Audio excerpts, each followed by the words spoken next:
It's still relatively early in 2026. However, this graphic novel will surely be in my top 10 books of the year and possibly definitely one of the top 5 or top 3 graphic novels. Jake Spooky and the Wolves Within Him.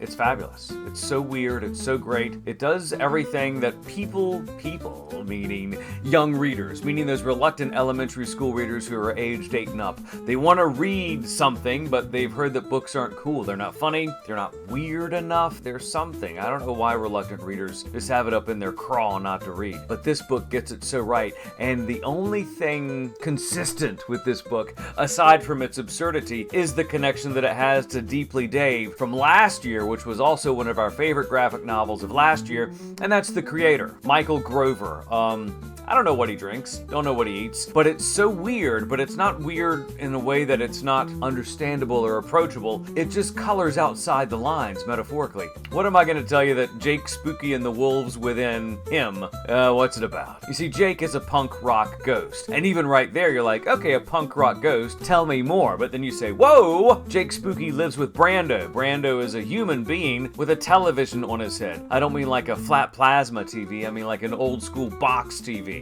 And they live with Quincy, an anthropomorphic cat who's the size of a cat but walks upright. Doesn't say much. The story is about Jake Spooky, and Jake is vomiting up wolves. He's puking wolves. So that's the disgust factor. That's the disgust factor that young boys want to read about. That's one thing that boys like to read. They like to read disgusting things. That's why you mentioned fart jokes. Oh my gosh, young boys are going to run towards the book. This is not a fart joke book. It's a graphic novel that's creative, aesthetically pleasing, and changes from plot points every other page. It's so weird. You can't predict what's going to happen. And for some people, that's not going to be their jam. I realize that some young readers like their graphic novels to be superheroes in capes or anthropomorphic animals who are saving the day. And if that's the case, you might dig Jake Spooky, but this isn't the kind of humor that's going to hold your hand and say, here's where it is. It's very funny, but some of the humor is at a higher level. It's very dry and witty and satirical at points. Like there's a point in the book, where does he say it? What's he say? Hang on.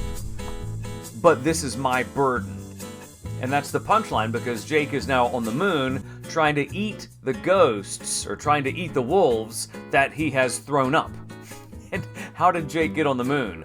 Why does he have to get rid of the wolves by eating them? And where did the wolves come from, and why are they so many, and why do they come from his mouth when he throws up? It's just weird and fabulous, and I loved every page of this book. Who else is going to love it? Boys. Boys aged 8 and up. They're going to love it for its weirdness. They're going to be attracted to it because of the color. The color of the book is pink, black, and white on the cover. And it's weird. It looks weird. But then when you open it, it's a lot of black and a lot of white with some pink. And kids will look at it and say, hey, let me see if I can figure out why the bits that are pink are pink. Jake Spooky is a lot of pink. And there's probably a reason if you look into the rhyme or reason as to what's pink is pink. But you can do that, or you can just kick back and enjoy the book for what it is. It's just an absurd, very funny, very creative book from a creator, Michael Grover, who's 2 for 2 in our book, and he's probably written more stuff, but this is the only 2 that we've seen from him. Makes us want to check out his website, grovertoons.com, because in the author's note at the back it says, for more cartoons, check out the website. When we get a moment, we will, because if it's anything like Jake Spooky and the Wolves Within Him, you'll want to check it out too. And praise behold, if you look at the spine for Jake Spooky, there's a 1, a number 1, as if saying, hey readers, if you dig this, we've got more thoughts, more crazy thoughts in the canon that we can have more adventures with Jake Spooky. Young readers, you middle elementary school kids who want something to read, but you want to read something fresh. You want to be the first one on your block to say, check out this graphic novel, because you're reading some graphic novels, but it's the stuff that your brothers and sisters read before you, and you want to read something new and fresh and be that kid who finds it. Jake Spooky is it. If Jake Spooky is already on your scene and you haven't read Deeply Dave from last year, read that one, or go in opposite order for all I care, because Jake Spooky and the Wolves Within Him is weird. It's fabulous. You'll love it if you're 8 years old and up, especially you boys who don't want to read because somehow or another you don't think it's cool, but man, this book, it'll treat you otherwise, and you'll love it. You will. It's Stray with Daddy Mojo.